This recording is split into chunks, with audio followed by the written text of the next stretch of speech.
گا بھائی پان کم نقصان دہ چیز ہے. میں نے کہا میں اپنے بزنس کے چکر میں لوگوں کا نقصان نہیں کروں گا. تو یہ چیز اس سے سیکھنے کی ہے پان والے سے, اور یہ اللہ کی نظر میں اس چرس والے سے کروڑا گنا بہتر ہے. گندا اور میلا ہونے کے باوجود ڈسپلن نام کی کوئی چیز نہ ہو پھر بھی یہ اس سے بہتر ہے, چاہے دھوتی بنیان میں بیٹھتا ہو. یہ آج دنیا پتہ ہے متاثر ہوتی ہے آپ کے ایٹیٹیوڈ سے, آپ کے ڈسپلن سے, آپ کی صفائی ستھرائی سے, جو کہ اچھی چیز ہے, لیکن یہ اصل نہیں ہے. یہ اصل نہیں ہے. اصل یہ کہ پہلے ہدف تو صحیح ہو, پھر اس ہدف تک پہنچنے کے دو راستے ہیں, غلط اور ایک صحیح, اور پھر بہت زیادہ اچھا. تو جو بہت زیادہ اچھا راستہ اختیار کر رہا ہے وہ زیادہ اچھا ہے بھائی, اس کی تعریف کریں گے. جو غلط راستہ ہے اس کو کہیں گے یار تھوڑا تمیز سے چلو, لیکن ہدف تو ہو نا. تو اسلام آپ کو آپ کی زندگی کا ہدف بتاتا ہے کہ آپ پیدا کیوں ہوئے, اور کمال یہ کرتا ہے کہ آپ کو آپ کا ہدف بھی بتاتا ہے اور دلائل سے ثابت بھی کرتا ہے کہ یہی آپ کا اصل ہدف ہے, کہ اس کے مقابلے میں کوئی ٹکنے والا نہیں ہے. میں دیکھو ایتھیسٹ کو چیلنج کرتا ہوں نا, کم بخت ایک بھی چیلنج کا جواب نہیں دیتے. ادھر ادھر کی شادیوں والے کلپ لے کے نا میرے وہ چلا دیتے ہیں. وہ دیکھو اس نے پھر کہہ دیا کم عمری میں شادی کی جائے. بھائی اسلام شادی سے تھوڑی شروع ہوتا ہے, وہ تو میرا بیان اتفاق سے شادی سے شروع ہو جاتا ہے, اسلام تھوڑی شروع ہو رہا ہے.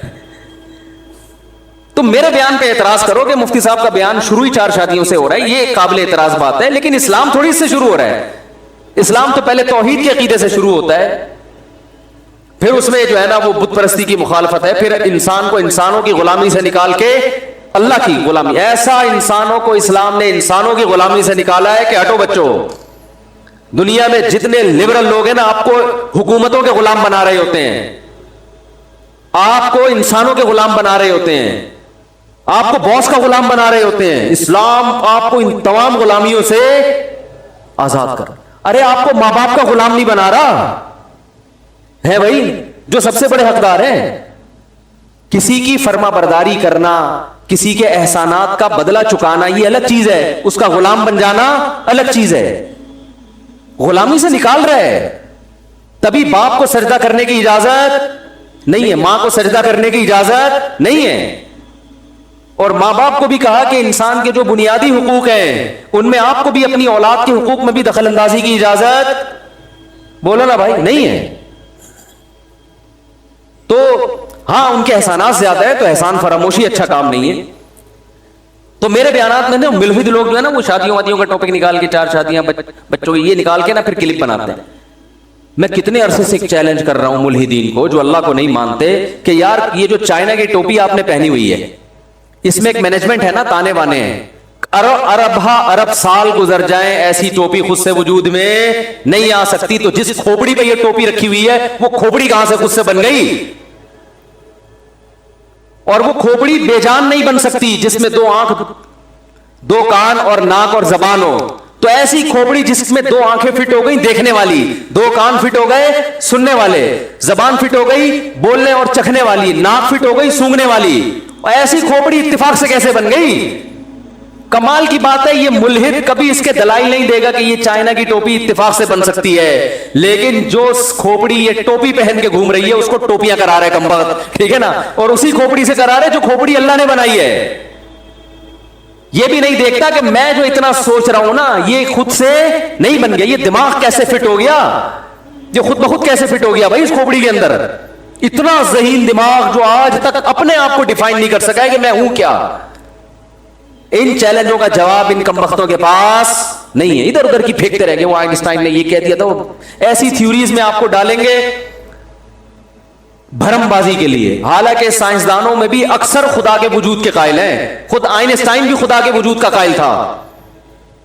میں ایک دفعہ یونیورسٹی میں بیان کیا تھا, اس میں آئنسٹائن کی عبارت پڑھ کے سنائی تھی. اس سے لوگوں نے پوچھا, اس نے کہا میں مانتا ہوں کوئی اس کائنات یہ بغیر کسی بنانے والے کے بن نہیں سکتی. کچھ ایک سائنسدان ہیں جن کی کھوپڑی صحیح کام نہیں کر رہی, انہوں نے انکار کر دیا.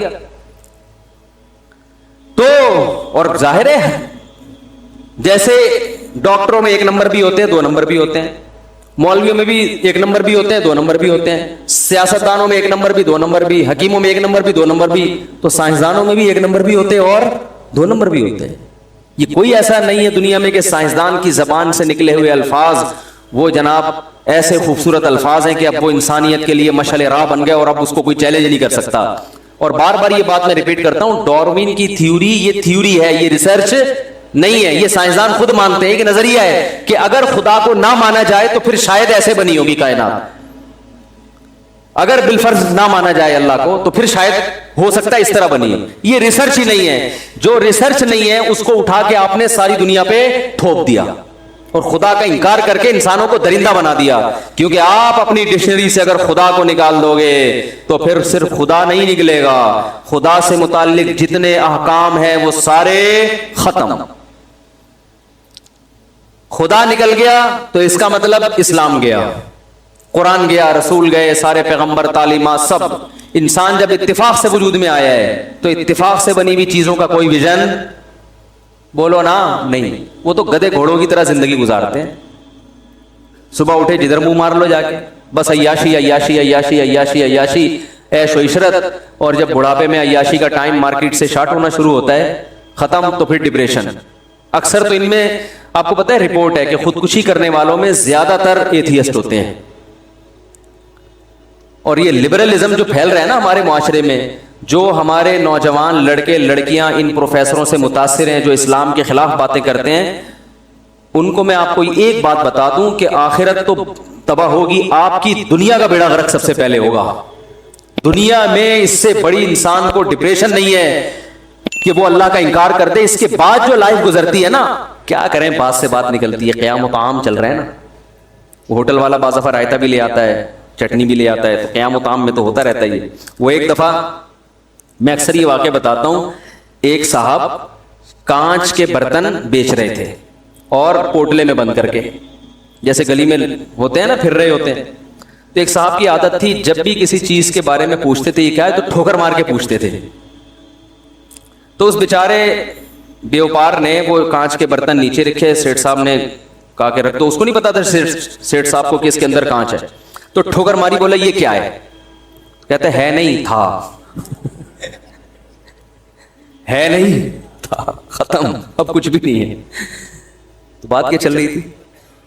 ہاں, تو اب وہ جو ایک آدمی کو چمگادڑ کھانے سے, یا پتہ نہیں کس چیز سے, ڈاکٹروں کو پتا ہوگا, بعض کہتے ہیں چمگادڑ کھانے سے ہوا ہے, تو وہ گلے ملا اور اس کو کسی سے ملنے کے قابل نہیں چھوڑا.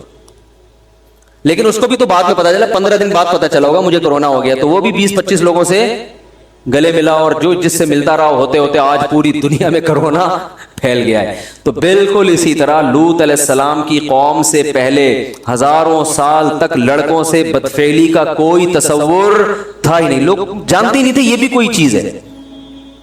بھئی اللہ نے مرد اور عورت کو ایک دوسرے کے لیے بنایا نا, جانوروں میں بھی ایسا ہی ہے کہ مرد اور عورت ایک دوسرے کے لیے, تو کوئی بھی نہیں کرتا تھا. علماء نے, مفسرین نے لکھا ہے کہ شیطان ایک بچے کی شکل میں آیا اور ورغلایا کسی کو, اور اس کی طبیعت مائل نہیں ہوئی, لیکن شیطان نے اسے یہ کام کروایا, اور بالآخر آہستہ آہستہ جس نے یہ کام کیا اس کے دل سے غیرت نکلتی چلے گی. وہ گندگی جو کروڑوں روپے دے کے بھی انسان اس پہ آمادہ نہیں ہوتا نا, ظاہر ہے جس کو نہیں پتا نا ان چیزوں کا, اس کو کروڑوں روپے بھی دیں اور کہیں کہ کسی سے ایسا ریلیشن قائم کرو, کہے گا بھائی یہ ممکن نہیں ہے, دل مائل نہیں ہوگا اس کا اس طرف. لیکن شیطان نے پہلی دفعہ یہ کام کروایا, پیسے دے کے یا کس طریقے سے, انسانی شکل میں آ کے یا لوگوں کے دل میں وسوسے ڈال کے, یا عین ممکن ہے اس قوم میں نکاح کو مشکل بنا دیا گیا ہو. تو پہلی دفعہ جس نے کیا دل پہ پتھر رکھے, طبیعت مائل نہیں, حالانکہ وہ غیر مسلم تھے, لیکن اس کے باوجود, غیر مسلم ہونے کے باوجود اس کی طبیعت اس کی طرف مائل نہیں ہو رہی تھی کہ یہ انسان کے کرنے کا کام نہیں ہے. لیکن جس کے ساتھ کیا, جس نے کیا, آہستہ آہستہ توبہ چونکہ کی نہیں, تو وہ اس غیرت کے خلاف کام کو, بے شرمی کے کام کے عادی ہو گئے. جیسے پہلی دفعہ شرابی کو دیکھ کے بھی گھن آتی ہے, شرابی کے منہ سے اتنی بدبو آتی ہے نا. مجھے تو اللہ کا شکر ہے تو شرابی ہمارے معاشرے میں نظر نہیں آتے اتنے, لیکن کبھی کوئی بھولا بھٹکا نظر آ جائے تو ہم کافی لمبی دور سے نکل جاتے ہیں. ہمیں پتہ ہے بدبو آ رہی ہوگی, گھن آتی ہے اس سے. اللہ ہم سب کو بچا کے رکھے, ہمارا کمال نہیں تو اللہ نے ہمیں بچایا ہوا ہے. تو آپ بتاؤ وہ بوتل منہ سے کیسے لگا لے گا جس میں بدبو آ رہی ہے, لیکن پہلی دفعہ نہ چاہتے ہوئے لگاتا ہے. اور پھر عادت پڑ کے پھر اس کی لت پڑ جاتی ہے. تو اسی طرح میرے بھائی ہر گناہ میں یہ مسئلہ ہے. تو جب یہ گرل فرینڈ بوائے فرینڈ کا سسٹم ہندوؤں میں آیا, عیسائیوں میں آیا, یہ ایسے ہی نہیں آ گیا پہلی دفعہ کسی نے غیرت کی قربانی دی ہے, اور آہستہ آہستہ معاشرے میں پھر ڈیبیٹ ہوئی, اس کو پھیلایا گیا, ہوتے ہوتے سب اسی کلچر کے. پھر میرڈ لائف اور بغیر شادی کے لائف میں کوئی فرق نہیں, بلکہ شادی شدہ لائف کو لوگ بیوقوف سمجھنا شروع کر دیں. اب گدے گھوڑے ہوتے ہیں نا, گدے گھوڑوں کا یہی ہے, تھوڑی دیر کا ایک ان کا ریلیشن ہوتا ہے, اس کے بعد وہ الگ, خواہش پوری ہوئی چھوڑ دیا اس کو. کچھ تھوڑا سا زیادہ ایگریمنٹ ہو جاتا ہے, کسی کا 6 مہینے کا, کسی کا سال کا, لیکن یہ کوئی لیگل تو نہیں ہے نا, لیگل تو نہیں ہے نا. بوائے فرینڈ باپ تو نہیں ہوتا نا, باپ تو وہی ہوتا ہے جس کی بیوی ہو اور اس سے اولاد پیدا ہوئی. وہ الگ بات ہے, انہوں نے بوائے فرینڈ کو بھی باپ قرار دے دیا ہے, تو قرار دینے کو تو کچھ بھی گورنمنٹ کی طرف سے پابندی نہیں ہے, لیکن سوال پیدا ہوتا ہے پھر اس میں اور لیگل باپ میں فرق کیا ہے. تبھی اسلام نے ایک دو ٹوک بات کی ہے, بھائی جو بوائے فرینڈ ہے وہ باپ نہیں ہو سکتا. باپ کون ہوگا؟ الولد للفراش. رسول اللہ صلی اللہ علیہ وسلم کی صحیح حدیث ہے, جس کی بیوی کے ہاں بچہ پیدا ہوگا تو اس عورت کا شوہر اس بچے کا باپ ہوگا, بوائے فرینڈ باپ نہیں ہو سکتا. کہیں بھی کاغذ میں اس کا نام اسلام ڈالنے کے لیے تیار نہیں ہے, ورنہ لیگل انلیگل میں فرق ختم ہو جائے گا نا. تو اللہ, میں مثال دے رہا تھا کہ اللہ تعالیٰ نے قرآن میں دلائل کے انبار لگا دیے ہیں, تو وہ بس بات کو ختم کرتا ہوں, پھر وہی افنجعل المسلمین کالمجرمین پہ آج بھی ختم ہو گئی آیت. تو پھر اگلے ہفتے آگے چلیں گے انشاءاللہ. اگلے ہفتے یہ والی آیت پڑھوں گا ہی نہیں, آپ نے یاد دلانا ہے, اگلی والی آیت پڑھنی ہے اگلے ہفتے. تو اب بات چلی ہے, تو انسان موت کے بعد کی زندگی کو کیوں نہیں مانتا؟ اس لیے کہ وہ کہتا ہے کہ مرنے کے بعد جب مٹی ہو کے ختم ہو جائیں گے تو دوبارہ زندہ کیسے ہوں گے, یہ بات ساڑی عقل نہیں آ. تو ختم, بس فنش. ان ہی الا حیاتنا الدنیا نموت ونحیا. مشرکین کہتے تھے بس یہی دنیا کی زندگی ہے, مریں گے جیئیں گے, اور کک بھی نہیں ہے, کچھ بھی نہیں ہے, ختم, فنش. تو عقل سے بالا تر ہے, بعید ہے. تو اللہ نے کیا کیا, اللہ نے کیا جواب دیا؟ فرمایا دو چیزوں پہ غور کرو. نمبر 1, یہ تمہاری عقل میں نہیں آ رہا کہ مر کے مٹی ہو کے ختم ہو جاتے ہیں, تو یہ کیسے عقل میں آ رہا ہے کہ اگر واقعی ختم ہی ہونا ہے تو اس کا مطلب اچھے اور برے کیا ہیں؟ برابر. پھر تو کوئی اچھا, حالانکہ ایک آدمی بوڑھے باپ کی خدمت کر رہا ہے, ایک انسانیت کی خدمت کر رہا ہے, ایک جو ہے وہ ایسے کام کر رہا ہے جس کو ساری دنیا اچھے کہتی ہے, وہ جت گیا اس میں. اور ایک آدمی ایک نمبر کا فراڈی, ہزاروں انسانوں کا قتل کر دیا اس نے, لیکن انجام دونوں کا کیا ہوگا؟ سیم. کیونکہ بسا اوقات دنیا میں سزا نہیں ملتی, بعض دفعہ بے گناہ کو ملتی ہے, گناہگار کی عزت ہو جاتی ہے, کیونکہ لوگ عالم الغیب نہیں ہیں, لوگوں کو کیا پتا حقیقت کیا ہے. ایسے ایسے جرائم ہو رہے ہیں دنیا میں. ہم جب چھوٹے تھے نا, ایک کیس اس وقت سننے میں آیا تھا کہ ایک لڑکی نے باپ سے بھاگ کے کہیں چکر چلایا اور جو ہے نا وہ باپ کو قتل کرنے کی کوشش کی. اللہ کی باتیں کہتے ہوئے بھی ڈر لگتا ہے بیان نہیں کرنے پر, منہ سے نکل گئی. تو باپ بیچارہ اتنا پریشان ہوا, حالانکہ اس نے بڑی عزت سے پالا تھا, صرف بوائے فرینڈ کے چکر میں باپ کے ساتھ یہ بدسلوکی. لیکن ہوا کیا ہے کہ بیٹی نے الٹا باپ کے خلاف کیس کر کے باپ کو بند کرا دیا. اب کیس تو کچھ بھی, جھوٹے گواہ مل جاتے ہیں. آپ بتاؤ اس باپ کے دل پہ کیا گزرتی ہوگی, کیا گزرتی ہوگی نا باپ کے دل پہ. لیکن دنیا میں یہ ہو رہا ہے, اس باپ کی پکار دنیا کی کوئی عدالت نہیں سنے گی, کیونکہ عدالت کے پاس گواہ نہیں ہے, جج تو ظاہر کو دیکھتا ہے. یو کے میں ایک کیس ہوا ہے, وہ تو مجھے خود ایک صاحب نے بتایا کہ میرے بیٹے نے جائیداد کے چکر میں مارنے کی کوشش کی, اور پتہ نہیں کہ جب نہیں ہوا تو کیس بنا کے بالآخر میں نے اس کو جب جیل کے اندر بھجوا دیا تو مجھے ترس آیا اس کے اوپر, میں نے اس کو بری کروا دیا. تو وہ پھر اس نے کوشش کی اور جب کامیاب نہیں ہوا تو مجھے اندر کروا دیا اس نے, پیسے کھلا کے وکیلوں کے. کیا ہوا مجھے پوری کہانی یاد نہیں ہے, پورا واقعہ یاد نہیں ہے, لیکن آپ بتاؤ اس باپ کے دل پہ آرے چلیں گے کہ نہیں چلیں گے کہ یار میں نے تجھ پر اتنا بڑا احسان کیا, تجھے رہا کروایا, تو پھر سے مجھے جیل میں بند کروا رہا ہے. آپ کو سننے میں تعجب ہوگا, لیکن دنیا میں اس سے بھی 20-20 گنا بڑے جرائم ہوتے ہیں, واقعات آتے رہتے ہیں, اور وہ دنیا کی عدالتوں کی پکڑ میں نہیں آتے. تو اس کا مطلب بھائی پھر اس کائنات کو بنانے والا تو بڑا ظالم ہے، اس نے تو کوئی حساب کتاب کا دن رکھا ہی نہیں ہے۔ اس لیے اللہ کہتے ہیں اگر تمہیں یہ سمجھ میں نہیں آتا کہ مر کے مٹی ہو کے زندہ کیسے ہوں گے، افنجعل المسلمین کالمجرمین، تو تمہیں یہ کیسے سمجھ میں آ جاتا ہے کہ سب برابر، ختم؟ یہ تو اس سے بھی زیادہ عجیب بات ہے۔ لہذا اس کی عقل پہ ماتم کرو جو حساب و کتاب کا منکر ہے، اس کی عقل پہ ماتم مت کرو جو کہہ رہے مر کے مٹی ہو کے دوبارہ زندہ ہوں گے۔